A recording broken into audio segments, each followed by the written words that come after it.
هغه په زړه پورې ناول چې ښاغلي آرش ننګیال لیکلی وروستی ولسمشر دی.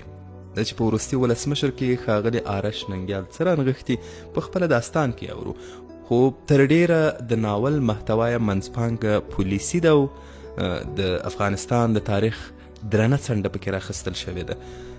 د ښاغلي ننګیال لخوا دغه ناول هغو میړنیو سرتیرو ته ډالۍ دی چې د مور یا وطن ساتنه کوي.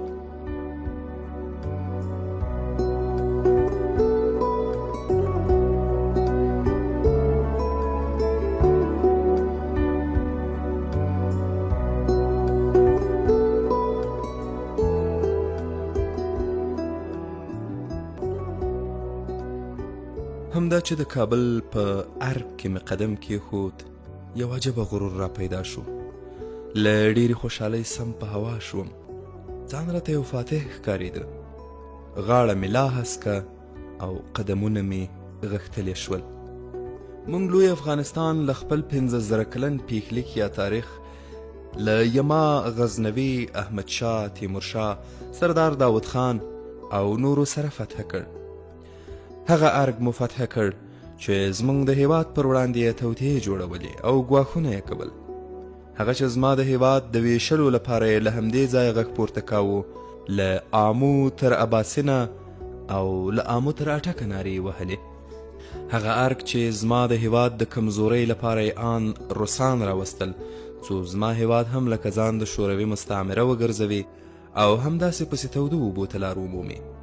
خو مونږ یې دا ارمان له خاورو سره خاورې کړ، سره له دې چې شوروي ته مو شرمونکې ماتې ورکړه. دا دی نن مو لوی افغانستان هم فتح کړ او موږ په همدغه ارګ کې له هغه ولسمشر سره حساب کتاب کوو چې له آمو تر اباسینه شعار یې ورکولو او زما د هیواد تجزیه یې غوښته. موږ یې د امریکا، عربو او انګریزانو غلامان بللو. له هغه ولسمشر سره د حساب کتاب ورځ وه چې خپلواک پښتونستان او لوی افغانستان یې غوښته. له هغه ولسمشر سره حساب کتاب چې آزاد بلوچستان یې غوښته.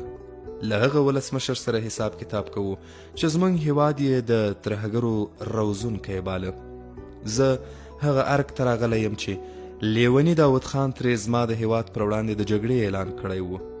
بلې، زه د هماغه کابل په ارګ کې ولاړ یم. زه به ولې د غرور او ویاړ احساس نه کوم؟ دا کوم عادي میشن نه و، دا د بخت مارغه نه و چې زموږ په روږه کېناسته.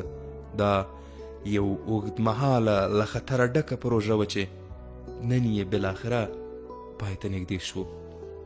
دا د هغه خوب تعبیر دی چې ځینو له ځان سره ګور ته یووړ، ځینې یې د تعبیر شاهدان او ځینې به یې کیسې او افسانې ولولي او وروسته به خبر شي. دا هغه خوب دی چې مونږ کلونه لیده او کلونه مو د دغه خوب د تعبیر په انتظار تیر کړل.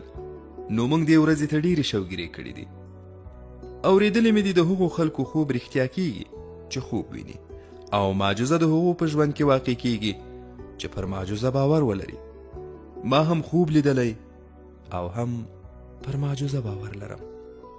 په 1996 میلادي کال کله چې له کندهاره د طالبانو حکومت حرکت پیل کړ، دغه پیل زما د وروستي ولسمشر د وژلو د میشن پیل هم و. دا هغه میشن دی چې نن یې په بریالیتوب سره پای ته رسوم او خپل هیواد ته خپل رسالت سرته رسوم. نن زه لکه قائد اعظم یو اتل یم او په خپل اتلولۍ ویاړم، ځکه چې خپل لوی دښمن ته داسې درس ورکوم چې بیا یې تر ابده هیر نه کړي. او دغه 15,000 کلن تاریخي هیواد به زما د 50 کلن هیواد لاسپوڅی او غلام کړم. زما د دغه میشن نوم وروستی ولسمشر دی. دغه ولسمشر ځکه وروستی دی چې تر دې وروسته به پر دې خاوره داسې نر پیدا نشي چې زما له هیواده خپلواکي واخلي. دوی به تر ابده زما د هیواد غلامان او مزدوران وي او زموږ ډول ته به نڅیږي. د طالبانو پر راڅرګندېدو سره زموږ د کلونو میشن د عملي کولو وخت را رسېدلی و.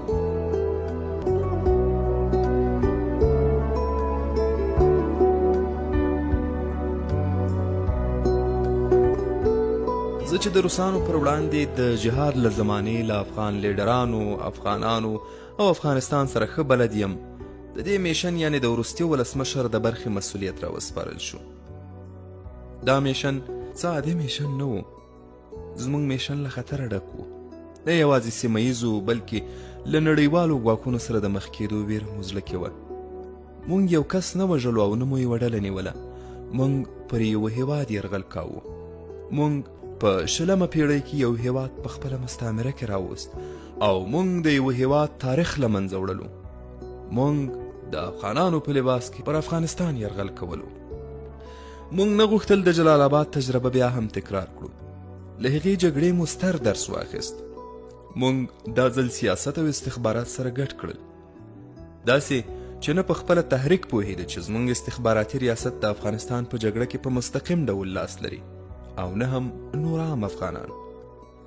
زموږ دا جګړه پټه او استخباراتي وه، یا هم شاید ما ته به استخباراتي ښکاري، ځکه زما جګړه او میشن بالکل یو استخباراتي میشن او یو ترور و. طالبان په کمه موده کې داسې پیاوړي شول چې سم د چنګیز لښکر ترې جوړ شو. په هره خوا چې به یې مخه کړه لکه توپان، هیڅ شی پر وړاندې مقاومت نشو کولی. دوی په خورا کمه موده کې د افغانستان ډیرې سیمې لاندې کړې او خلکو یې هم تود هرکلی وکړ. د طالبانو تحریک هغه مهال څه ناڅه پیاوړی شو کله چې کندهار کې د جمعیت اسلامي یو پیاوړی قومندان له خپلو ټولو وسلو، امکاناتو او کسانو سره یو ځای تحریک ته تسلیم شو او د وسلو هغه غني ډیپو یې هم وروسپارله چې له کلونو راهیسې هلته موجوده وه او دوی هم لکه د شهید وینه کلک ساته څو د حزب اسلامي کسانو لاسته ورنشي. د تحریک د هرکلي لامل دا و چې په افغانستان کې مجاهدینو داسې وحشت جوړ کړی و چې دې هیواد کې یې ساری کم لیدل شوی و. په 1371 هجري لمریز کال کې کله چې د کمونیستي رژیم د وروستي ولسمشر نظام او واک پای ته ورسېده، نو د افغانستان د رهبرۍ او قدرت په سر د مجاهدینو ترمنځ داسې خونړۍ جګړې پیل شوې چې دغه هیواد یې ټوټې ټوټې کړ. یوازې په جغرافیایي لحاظ یې ټوټه ټوټه نه کړ، بلکې په معنوي لحاظ داسې ماته او ټوټې ټوټې شو چې رغول یې د پیړیو مزل دی. دغه هیواد کې خلک په سیمو، ولایتونو، ژبو او قومونو وویشل شول. خلکو کې تفرقه پیدا شوه او بیرته هماغه د لومړنیو پیړیو ژوند پیل شو. هره سیمه کې ملک الطوایفي جوړه شوه. د دې هیواد هغه اردو هم له منځه لاړه چې یو مهال د آسیایي هیوادونو پیاوړی اردو ګڼل کېده. د دې هیواد هوایي ځواک ټوټې ټوټې شو، وسلې او الوتکې یې کباړ شوې، خرڅې او وتښتول شوې. د دې هیواد ملکي ادارې ړنګې شوې، ادب، هنر او کلتور یې بالکل له منځه لاړ. یعنې افغانستان یوه سپېره ډاګ ته ورته شو. بالاخره مجاهدینو داسې جګړې وکړې چې د چنګیز او سکندر لښکرو هم نه وې کړي. د مړو نڅا، د ژوندیو انسانانو سوځول، د میرمنو او نجونو بې عزته کېدل، په سرونو کې د میخونو ټک وهل، د میرمنو د سینو پرې کول، په کانټینرونو کې د انسانانو سوځول، د زرګونو انسانانو ټولوژنه، د لکونو انسانانو معلولیت او د میلیونونو انسانانو هجرت د دغو جګړو پایله وه. له داسې وحشت وروسته د طالبانو راتګ او د اسلامي امارت اعلان د افغانستان د خلکو لپاره یو ښه زیری و. دوی طالبانو ته آسماني فرښتې ویلې، ځکه څنګه چې مجاهدینو د کمونیستي رژیم پر وړاندې د جهاد اعلان کړی و، همداسې تحریک د مجاهدینو پر وړاندې د جهاد اعلان وکړ او دوی یې د شر او فساد په نامه یادول. خلک ځکه ورته خوښ وو چې فکر یې کاوه دوی به له مجاهدینو ښه وي.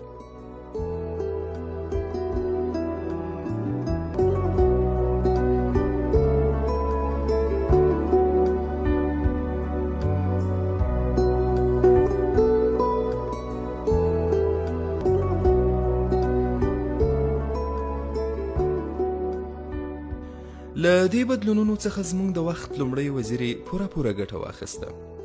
د تحریک ملاتړ یې وکړ، امکانات یې ورته ورکړل او ان تر دې چې نړیوال یې وهڅول څو له دغه تحریک سره مرستې وکړي. له سعودي او نورو اسلامي هیوادونو یې ورته چندې راټولې کړې او دوی یې پر یوه پیاوړې ډله بدل کړل. لومړی وزیر د خپل هیواد ګڼ شمېر طالب العلما او ملایان په دغه تحریک کې مدغم کړل او افغانستان ته یې ولېږل. لومړی وزیر زموږ د هیواد قبایلي ولس نه هم پوره ګټه واخیسته. د قبایلو نادانه ځوانان یې وهڅول چې له تحریک سره ملګري شي او افغانستان ته د جهاد لپاره لاړ شي، او همداسې وشول.